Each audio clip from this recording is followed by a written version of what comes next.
Hello, Math 10. We're going to be working on Chapter 3.2, all about functions, which are a special kind of relation.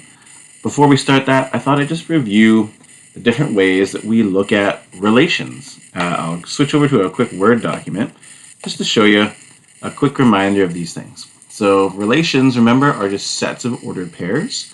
So one way we can look at it is just looking directly at those ordered pairs, x and y values. We also looked at map diagrams, those funny egg things with a domain and range and two different eggs. We looked at graphs, and then this one we didn't look at, but we'll look at today is table of values. So I just wanted to show you what those look like. I'm going to write the same relation in each of these categories. So we're going to see the same relation as an ordered pairs, map diagram, a graph, and a table of values. So I'm just going to make up some relation. So on my ordered pairs, let's say I have 0, 0, because it makes a nice little face. I always like that. 1, 2, and 4, 8. So there's our relation. It's a set of ordered pairs. There's 3 ordered pairs. That's one way to look at a relation. Another way is the map diagram. So I'd like to rewrite this as a map diagram. So I'm going to write all the x's in one of these sets on the side here. One's going to be the domain, the x values. Oh, I spelled that terribly wrong, didn't I? And I'm struggling to find my eraser. Oh, here we go. Domain. The other egg-shaped thing that represents our set is the range, and that's going to be for our y values. So I'll just remind you that this is for x, and these are for y's. So I'll put in all my x values, 0, and 1,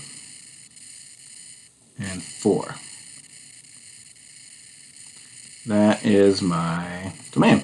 And then for my range, I'll be putting in 0, and 2, and 8.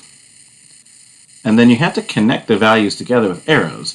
So for example, 0 and 0 should be connected together because that's one ordered pair. And 1 and 2 should be connected together with an arrow. And then 4 and 8 should be connected together with an arrow. Okay, so there you go. That's a map diagram. It says the same information. It shows you what are the x values and what are the y values, and it shows you which ones are connected to which. Third is a graph. So we have x and y axes, just number lines really. It's a fancy word for two intersecting number lines. And then we can plot or put a dot where the x and y values meet.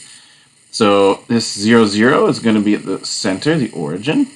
Then we have 1, 2. So I'll just roughly estimate where that's going to be, like 1, 2, about there. And then 4, 8, go over 4 and up 8, something like around there.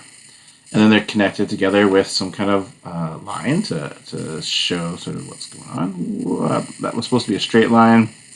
Please forgive me. my math teacher license is going to get revoked, I think, with a line like that. But you could pretend it's straight. Don't tell anybody. Just kidding. You can tell whoever you want.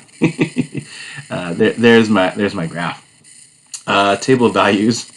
Don't tell anybody. This is on YouTube. Everyone can know what a terrible math teacher I am. So table of values is going to be a new one. We haven't seen this before. It's not really all that exciting or different. You just make a little table, and it's going to have sort of our values for x and y for each ordered pair, but like in a tabular format. It's not that exciting. So for example, like this one ordered pair here is going to become like this column here, and this next ordered pair will go in this column, and so on. So we'll get 0, 0, 1, 2, and 4, and 8. So it's expressing the same information but as a table. So there you go. Those are the 4 different ways that we're representing relations, and we're going to be using all 4 of those today in 3.2, section 3-2 or whatever you want to call it, and introducing this new concept called a function and a one-to-one function.